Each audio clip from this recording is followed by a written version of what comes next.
अऊज़ु बिल्लाहि मिनश्शैतानिर्रजीम बिस्मिल्लाहिर्रहमानिर्रहीम रब्बि इश्रह ली सदरी वयस्सिर ली अमरी वहलुल उक़दतम मिन लिसानी यफ़क़हू क़ौली। अस्सलामु अलैकुम। उम्मीद है कि आप सब खैरियत से होंगे। आज का हमारा दर्स मसला नंबर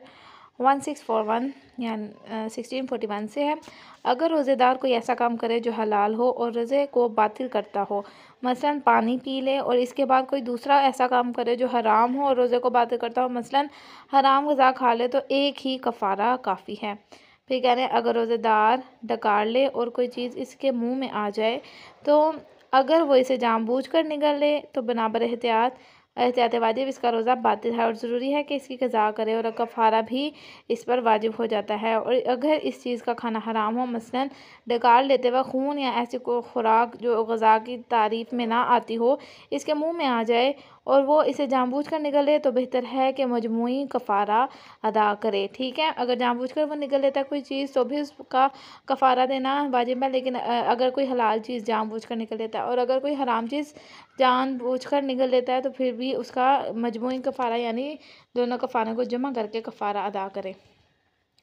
अगर कोई शख्स मन्नत माने कि एक ख़ास दिन रोज़ा रखेगा, तो अगर वो उस दिन जानबूझकर अपने रोज़े को बातिल कर दे तो ज़रूरी है कि कफ़ारा दे, और इसका कफ़ारा इसी तरह है जैसे कि मन्नत तोड़ने का कफ़ारा है। ठीक है,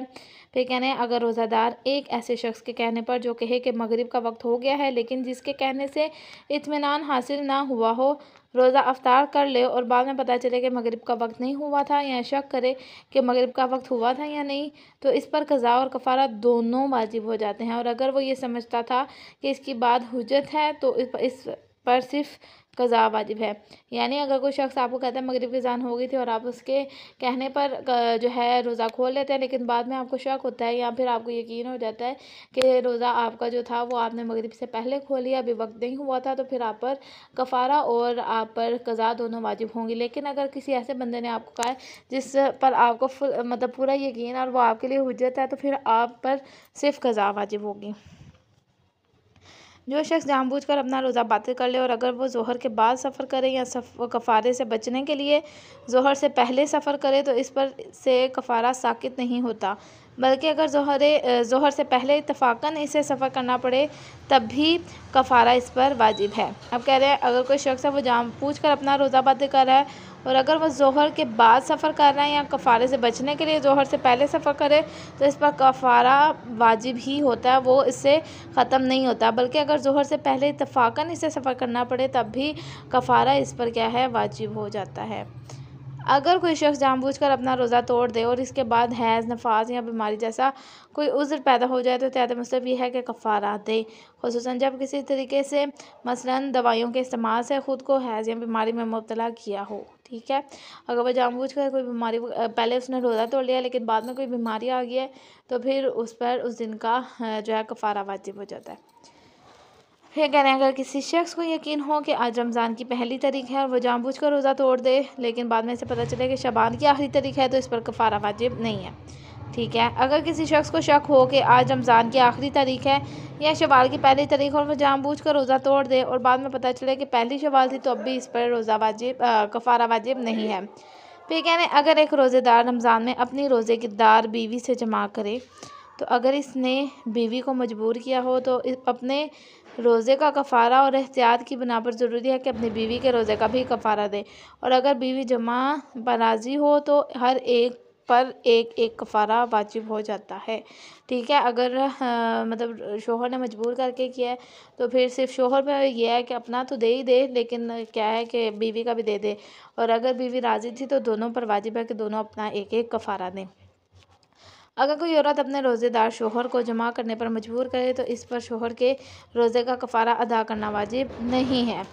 फिर कह रहे हैं अगर रोज़ेदार रमज़ान में अपनी बीवी को जमा पर मजबूर करे और जमा के दौरान औरत भी जमा पर राज़ी हो जाए, तो दोनों पर एक एक कफ़ारा वाजिब हो जाता है, और एहतियात मतलब ये है कि मर्द 2 कफ़ारे दे। ठीक है, फिर कह रहे हैं अगर रोज़ेदार रमज़ान में अपनी रोज़ेदार बीवी से जो सो रही हो जमा करे, तो इस पर एक कफ़ारा वाजिब हो जाता है, और औरत का रोज़ा सही है, इस पर कफ़ारा वाजिब नहीं है। ठीक है, फिर कह रहे हैं अगर शोहर अपनी बीवी को या बीवी अपने शोहर को जमा के अलावा कोई ऐसा काम करने पर मजबूर करे जिससे रोज़ा बातिल हो जाता हो, तो इन दोनों में से किसी पर भी कफ़ारा वाजिब नहीं है।